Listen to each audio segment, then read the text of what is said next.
Mikkjal og Ryggi var borin i heim i Miðvági i 1849. Han må være tann føroyingur som mer enn nekar annar hevur víst øllum føroyskum ans.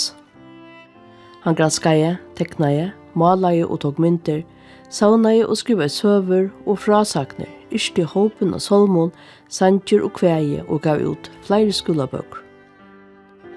I 1911 byrjaði han som lærari i Bø og Gásadali og røkti han hetta starv i 25 år. Eisini hei han seti at tingi fyrir sjálvstýrisflokkin fra 1924 til 28. Jákup Reinert Hansen, lektari i kirkjusøgu, skrivaði høvuðsuppgávu við Universitetet i Aarhus om Mikkjal og Ryggi og stóra tøytning hansara som slåmanskald. Og i tveimum sendingum for Jákup og sier okkur fra hei som merkesverda manne som hei så nekvar fram i urgavr.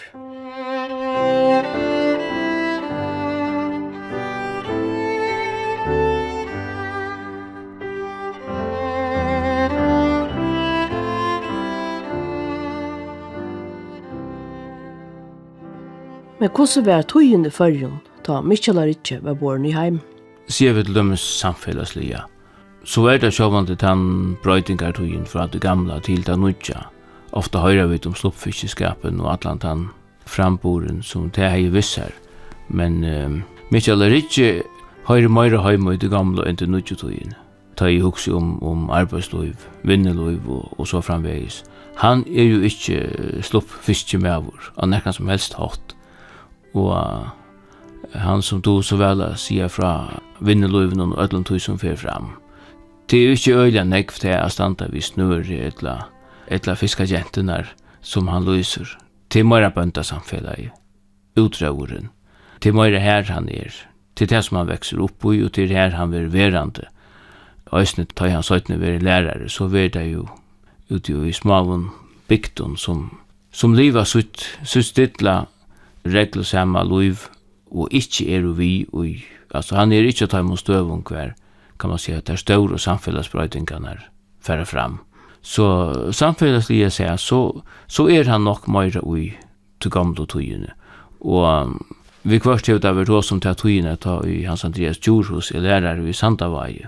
Tøyrer og vimmen, bæger, lukka grammera yrkja, og vi kvart yrkja tøyr kapp. Og ein søva om at han velja hver sånne typer av bate som nettopp spekla skifte i mittlen gamla og nudja tøy, hver i Mikkjal og Ryggi yrkjer om 8 mannafære, og harmast til ring og lagno som til affæren, og stendet av funar i nesten og veri bæra flåta til torrøver og kanska til grindarakstor, ta livna det oppator, medan Hans Andreas yrkjer om motorbatarna som færa frøysandi ut til Mies.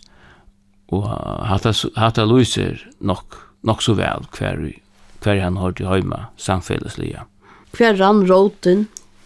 Ja, det bøyten i Miðvági, og i øllum omkvarven her, som Dippe Danielsen lyser øyla vel i søyne grøyn om Mikkjal og Ryggi.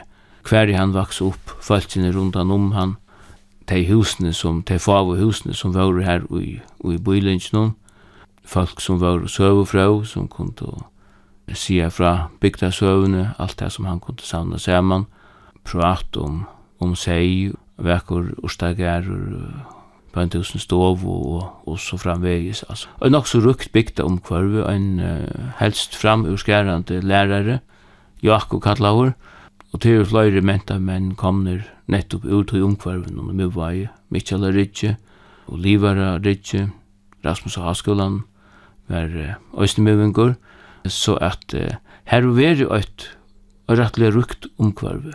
Et annet som ser mest i hessa tøyina, det to bersklanir. Det også vi kanskje ikke så nekv om i det, men mamma Mikkjal døye da han var 16 år gammal, fra manni og tjeibøtnon. Han miste 2 syskjen av sjukene, og flere av hinnom måtte øysne brøst sjukrehuset, og han fikk jo sjálfur to bersklar at enda, og var til syste 11 årene av sinne løyve i Høydølen. To bersklanir som reka så møynt, at det var teka en av mamma fra sinne bøtnon til dømes, alle mennene som fører til kips og blev smitta, bare smitten vissar heimater. Til oss nekka som ser mest i tøyina så nekv at det kommer av slag kan man säga, av olvarseme och melankoli kanske iver tui och fätan och ett tycker vi höjsning av Mikkjal och Ryggi hevur falt nekv av oss ner. Det är ju så sorglöst. Nej, ofta blir det sagt att ungdomstugin ska vara så sorglös, men det tycker vi inte att hon är very för hans vidkommande. Och han är nog så heimasälur och innesälur ganska, och hevast han ju tydligt hevur öjliga goda gaver. Abbe hans sitter i tingen och teker han vissa till havn när han ska färre i allskola, men Mikkjal är inte så illa att han kommer väster att vera. Så hette en nei, sikkert en nok så tung tøy de årene han vekser opp. Jeg pleier å si ofta at løyvetjånen kan brytast i 4 parter. Og den første kjøvande fra 1894, han var føtter, til omløy 1900, altså 21 år gammel, ta 1900, ta fer han så 9 år av havskola. Det er jo et annet som mest i tøyen av Østene. Det er havskola Røsland i Danmark, som drever øylen eg ung folk av de danske gørunnen, og altså øysene ur førjen. Folk som nettopp bare hava kinjesvinn, hava sin folkaskola til 6 årene, som gjerne vilja vita nek mer, og som lærer en rikvo. Skøyene var gjerne såleis at det var skøy for unga dronger, huskallar og luknande, vetren, ta var ikke så nek arbeid i landbunnaen til mannfolk, og sommar var så skøy for arbeidskoner, for der unge jentene. Og de lærer alt, at det ikke man etter hvert jeg fyrir seg av undervisning og en sånn folkehøgskola tog i togene. Så var jo støttfrøye, evnesfrøye, ældesfrøye, søva, danmarskar søva, bibelsøva, veraldarsøva, mentan av øllum omframt at jeg sjølvand i øysene lærte at nøyta maler som anpå, begge å lese, å grøyne, å lete seg, inspirera av öllum tam stóru og eisini sjálvi at skriva og så vidare. Altså ett sort allmänt dannelse. Det var allmänt dannelse, men at de lærte eisini nakra verilige bókligar ferdigheiter som i framhald av tog som de kunde få av 6 år i folkeskolan. Og samstundet så var det jo altså en havskole ut fra havskolarørslene at det var skolen for Løyve, som Mikkjal og Ryggi sjálv sier i omkring grønnsøytene, og til hoveren som tror vi verste. Her er ikke en røynt eller nekka, ikke pregv. Pregv som du fast vittar, det tann føreløyken du finner, og det at hun i eier bliven leten opp. Og eierne av Mikkjal, det var avgjørst oppleten. Han tann Fyrra vetren han nere han av Fyrtis Borghavskola i Hillerød, og så arbeider han en bøndagære i Sorjølandet sommare, og så fer han og helter fram av Askov havskola, Sorjølandet, som så heier sort, og så vukka skoj. Og jeg tror at det holdt her Sori, altså. Her det jo ikke minst kjøskaperlig her, til sjåvande danskarne og møte tyskarne, men det kjøskaperlig i overhøver. Og så hugsi jeg at han havskolastjøren som var Askov, som kalles Ludvig Skrøter, hever haft større personlige avverskan av Mikkjal. Til en sånn minningastøyner som stender av Askov for Ludvig Skrøter. Og her stender citerer etter Grundtvig, dag og død kempe rim. Altså at til arbeid og til versk som du gjerst, og til rymar. Og til Mikkjal ble det til at det poesier og vinneløyvene. Han hever en fantastiska folkafunda røv, som han heldur henne for 17 togene, som brent i Tingakrosset, som nettopp øyder poesieren og føreskon vinneløyve. Og Ludvig Skrøter var bensjen for at de unge folkene, nettopp i disse togene som vi var tås om, latt konto for nye flatsjen. Du kunne vente der så nek inn ut i sjølvan. Omstøvene sjuka og fatakdømmer og alt det her kunne hava sånne avvirskan og at du lukka som purast miste møte. Og det ville han ikke. Altså, han ville ha folk ut og til arbeids, de skulle vakna, de skulle komme fyre seg, og greie så fra at han nettopp poesier i vinneløyvene. Det fengar Mikkjal. Således at sier vi at togjerskøy fra 1900, 1908 og 2000 nere i havskola, og så kommer han heimater og lukka til 1919, ta etnastånda blå lærare, men öll hesi årene etter til at han heimatkommen. Gonger han heima vid hus og tekur lot og i öllum tog 4 fattlande arbeid som ute føroyska bøndasamfellan. Og samstundet så han altså, kunne si, bliven mentanarlig eller andaliga vaktor. Såleis at det kom en øylig trångt ujan til at skriva og til at avrika. Og til honom det altså mer et andans enn et handans arbeid. Men det som han lyser som det store idealet, det jo alla tøyina, det vinneløyve som Annars kan gjøre en parentes at Christian Matras og en grøyn kallar Mikkjal og et skald fra 1906.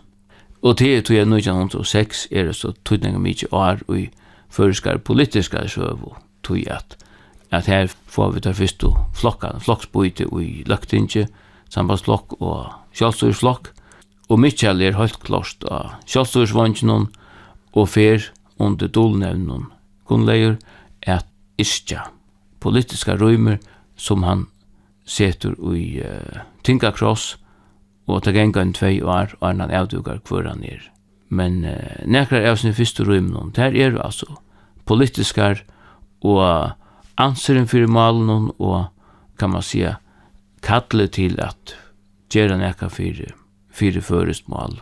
Det teker han vissar alt løyve. Så det politiska nekka av det fyrsta. Men annars så skulle fram til år 1912 ta han veldig kjentur. Og til at nu koma hesa vinneløvsmyndene. Nu kommer sangren om 8-mannafære som nevnte. Og alt førest arbeid i bægi av Kjekvi og landet. Og i til samfellan som han var oppvaksen i. Og vinneløvsmyndene tror ofta vi har sagt at her så selvsvaptar og så fotlar av gavun hyre. Ikke sørst reip øysene i halvtid. Hon og damer alltid vel etter her, altså det raska og det mansliga og hvordan det strujast og hvordan det strevast og en stortlig handling som jeg vil gjøre til å vite hvordan jeg tar svøtta og yrkjen kunne ikke Mikkjal eller Ryggi. Det hetta ver svøtta dæver og sier han i ankrar yrkjen til dømes. Det all right, det hører vi. Det ordentlige menn som Til idealisera. Det kan man godt si at han sjølvande, altså han ikke bare løser vinneløy, men han idealiserer det også. Og han tegnar nok så idylliska og vekra mynd av hessen vinneløy, og begge tar han yrkjer og øsne, og tar man prosabråten som finnast.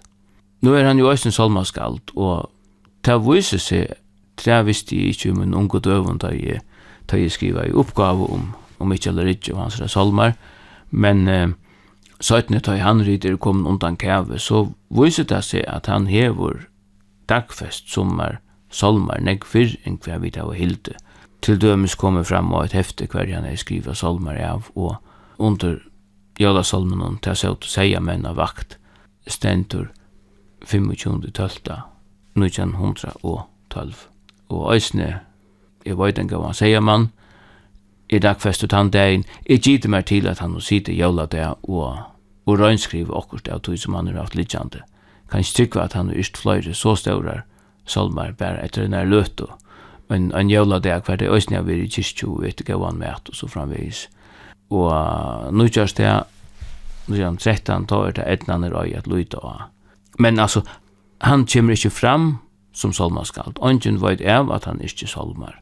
Akkur smavis hever han også i Ísland i 4 og 5 og 6, men altså. Men det som han skriver ikke det sedan så Tingakross? Det som han setter opprent, ja. Det størst sett Tingakross å ta. 17 i togene vi da vi mer, altså ja, kristelt ungmannablad som KFM i Hann for å gjøre ut, og tog i det væren. Og så det sjølvan til øyla nekvar bøker. Det var jo rikva av jólabøkun til som kom ut. Jól i Føroyingur og jól utanlendis og at møvlig sånne blø og bøker. Det var så lytt jeg lesa.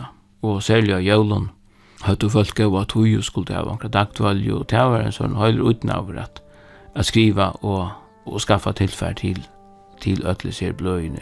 Jóla på KFM nok det eneste som etter i det som er iveliva. Det var også ett av dem som var ett gott mia löjta efter ischingun. Akkurat fölv. Ja, fölv och honali jævl och gos allt kallast.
Alltså hes ju Arne så bor han så hemma.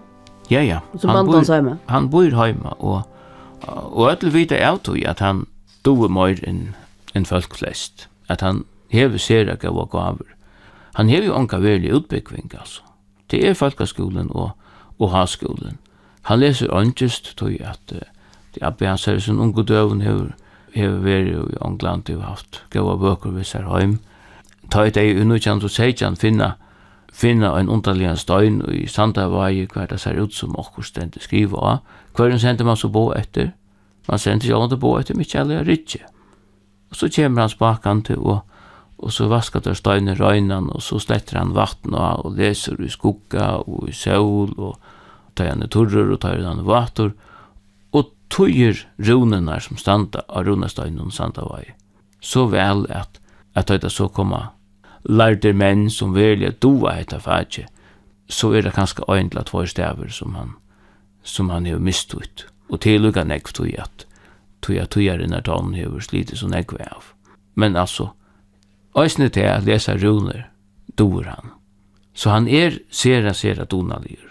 Spyr man hvert han dumte sjálfur, så nekvar søver til Mikkjal at han kunne godt stand og velta hvis det var til hans skuld. Han kunne godt färre ut att slåa och ett stitch och han kunde bära hettar och hattar. Han gjorde det och var först för en halvvita så gjorde han sig säkert lite nöjsne. Men tankarna var inte här. Tankarna var i yrkinsne och vi tog att samla alla de årene som har du till som blev brukt vid av öjliga försk år om allt detta gamla. Alla ambo som var brukt, arbeidsleie, og så færdig var fram, og så framvegis, alt det leie han seg i Jaima. Så han var øya tilvita og så? Det trygg vi han nu være. Og tar han så fer a grøya fra, så det altså høyast til poesi, av finnes og skuffa, altså det rymar og rytman i ordan, og bøkstavrym og innrym, og hvordan alt øyder. Det kan syngjast, det kjemtelig ofta som jeg sier, samstundes det så nøyaktiga lust at et døme som det nevna til at hvis du omgant fyrr har vært i bjørkunnen og flere lunda, så kan du bare teka sannsyn til Mikkjali sett i ora gråte vittar. Her stendur alt hvordan du skal gjøre, alt anbøyen du skal bruka, akkurat hvordan du gjerst, hvem fugl du skal teka, hvem du skal leta færa, og så framvegis. Så vel det lust.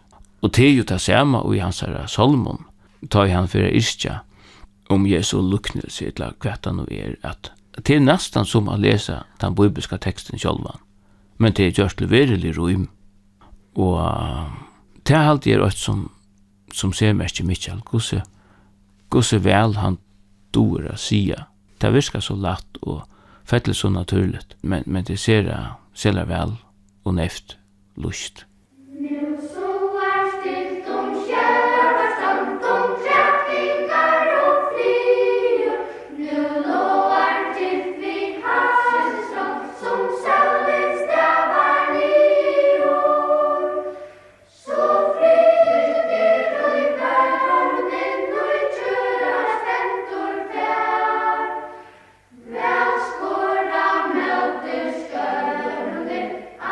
Fyrra, mann,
1919 hände så till att han får starv som lärare.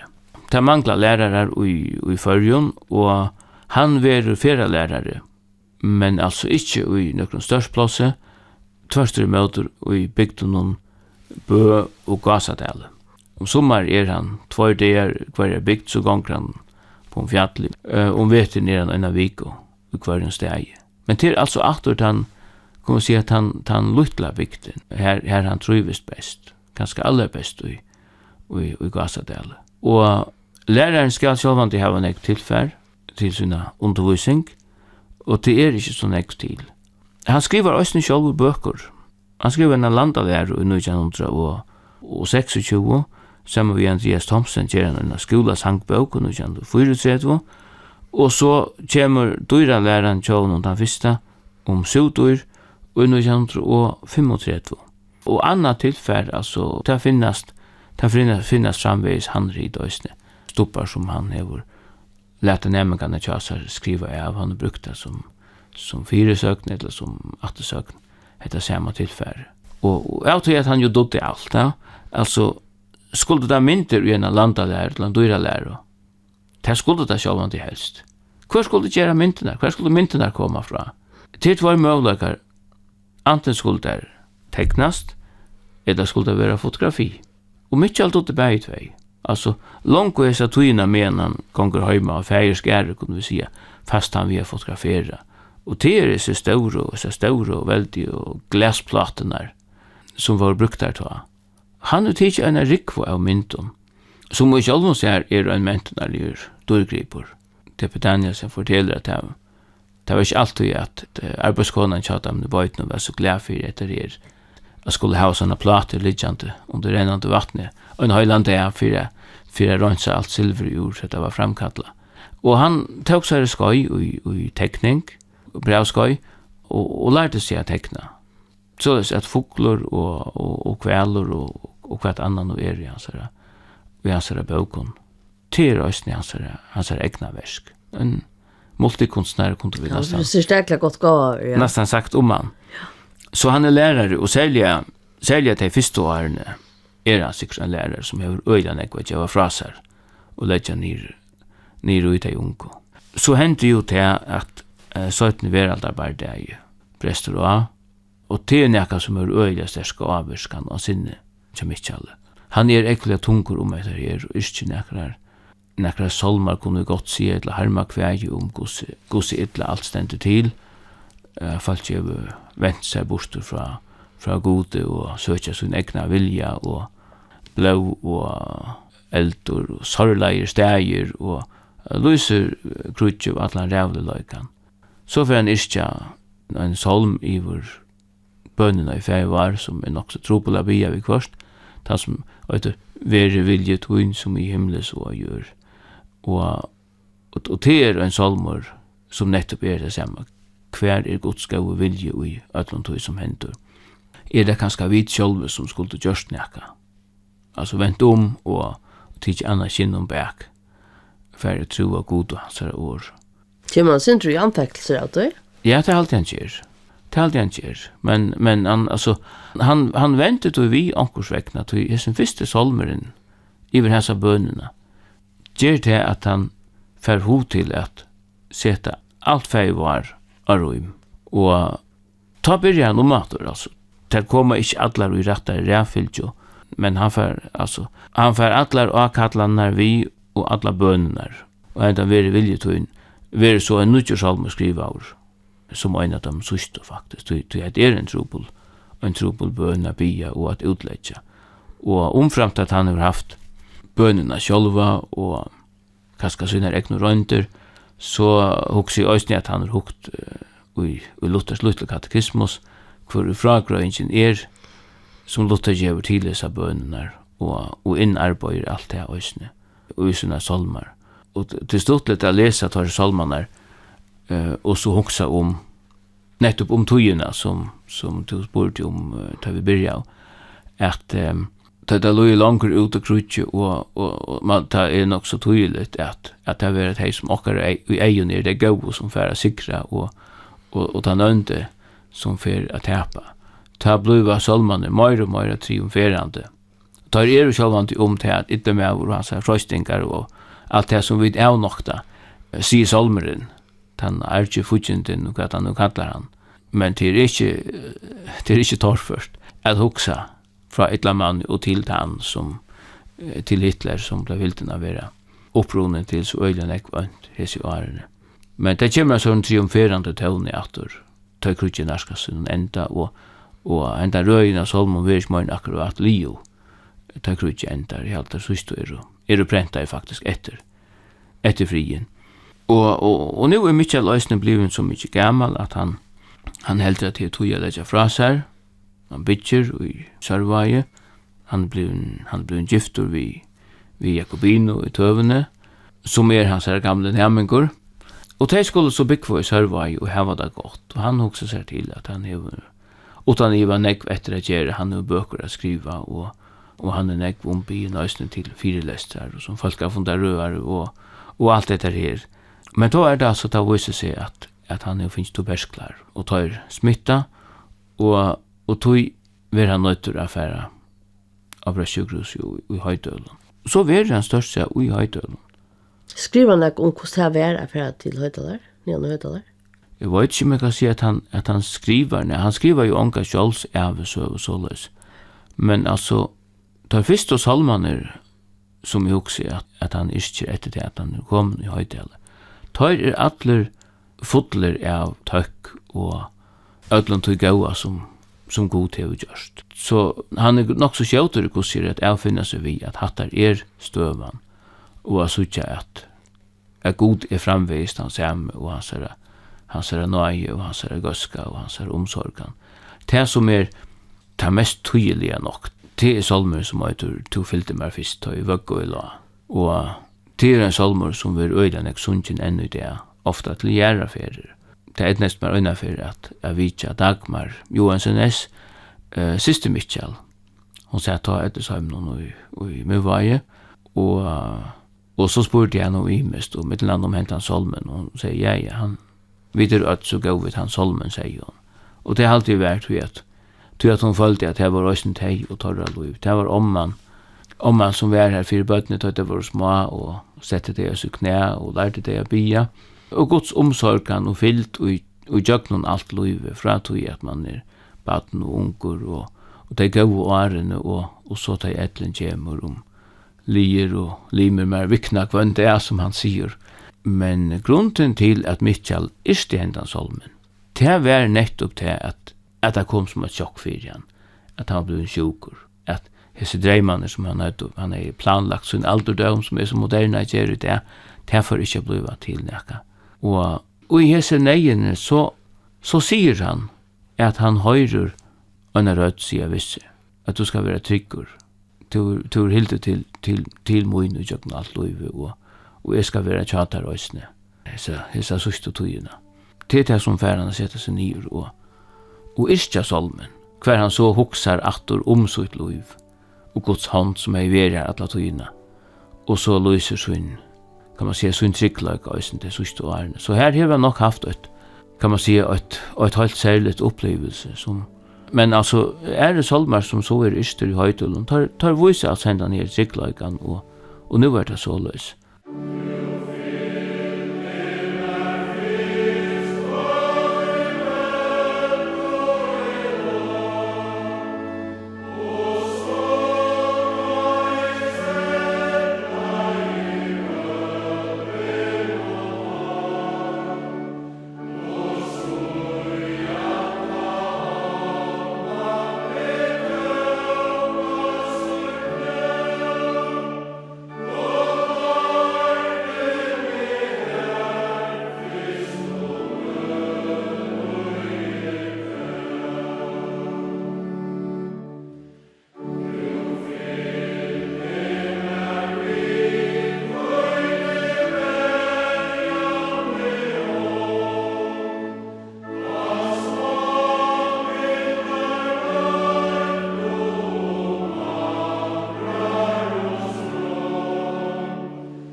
Jeg har en fyrlester i var i Høyvika kirkju, og det skulle så sjå man det være Mikkjal og i Høydølund. Det var nok snakk folk, og så får vi ned i kjattleren at han nåt og fikk en drekka munn, og det var flere som tok året og som høtt og som myntost imist, og her fikk vi et mittelandet vita òsni om tøyene i Høydølund, at han hei et kamar på endan på loft, hver han lukka som huseist vi øllum søynum. Han hei et kofferste, størst gammalt leverkoffert, som kunne brukast til at gøyma bøker og blø og pappersørsk og kvæta nu hei, og så kunne jeg bruka det som skrivebord, letja det av knøyene som en laptop, og så sitte her og skriva. Og det var en stortlig søve om at fyrstøve kvinnan her oppe, hon ville ha det så ruttlet av kameren, så at hver morgen til kameren ble gjort i stand, så ble det lagt opp av et høgt skap, og så får han etter til atter. Og da han var livet, så slapp han den nere gulvet innom sånnsjene. Det var en sort ganske lykkende ikke spil som noe annet. Men altså, han er ikke tog til å sitte og arbeide. Naturen øyelig vøker, det vet jeg at som har gitt studentaskole her oppe. Her var en A, som kom rennende om man etter, og som små vøtt noe i ånne, og så lykke om man har boende, så om man er gjønne her. Og her var nekve fugler. Og han var alle sånne ideer gode vi fugler, og det mest opp i ånden, så. Han sætta vekra her han vera? Jo, han sætta vekra, og han doa at tidsi sånne tilver, så det som hon var. Og Jakobina kom til havnar, og var, og så kom hun igjen av Vitja, og det var folk som gikk igjen til hans her røysene. Men det sier at det er en siden som isolerer oppi høytiden? Ja, det visste onker. Jeg alltid har vært det samme kveld her oppi Høyvika kirkju, og onker visste jeg fortelle at det hendte seg at han kom heim, at han kom vestur. Men så var han inne i hus, og kanskje kunne fære ut en gaua løt i Ostagæren, men han fører ikke langer enn så. Han kom ikke ut av middelfolk. Men altså, han tog etter her, og han var, kan man si, evnene er jo ikke det som, og han er blevet gammal, og han er mester av sine sjuk, men han er ikke øyland ekva solmar, og vet han ikke selv nekka, uiblåsten ikke den samme, så løyder han i solmabøk, og han øyer islenskar, og dansk, norsk, svengst, angest, og løyder etter tilfære som han kan omsette tilførest. Det en tøy vi øyla staurum brøytingon, og æsne politisk, han lever jo så langt at han æsne ser brøytingarna etter krutje, vi folk at kvøv og heimasturslev, og så framvegis, og gledest tann frambor som er vere, et tøy som han helt å være rett politisk, og ikke minst målslige, og jeg lukka som trykker vi æsne at leta til som han er størst fyrir, oppi hendene av øren og sier, nå er det tid som tekka ivor, nå halda tid fram. Så skulle vi tekka sammen altså hentan parsten, så må nok si til at han er doa brukt tar møvleikar som Løyve heia bjaua, leia seg til støvnar og hver han nå er, finnes det besta bostur og lagt øyla nek etter seg.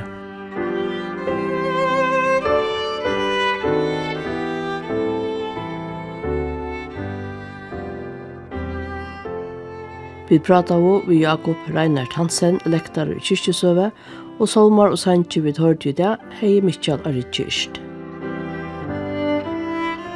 Hetta var fyrra sending, og setna sending kjemur i morgen.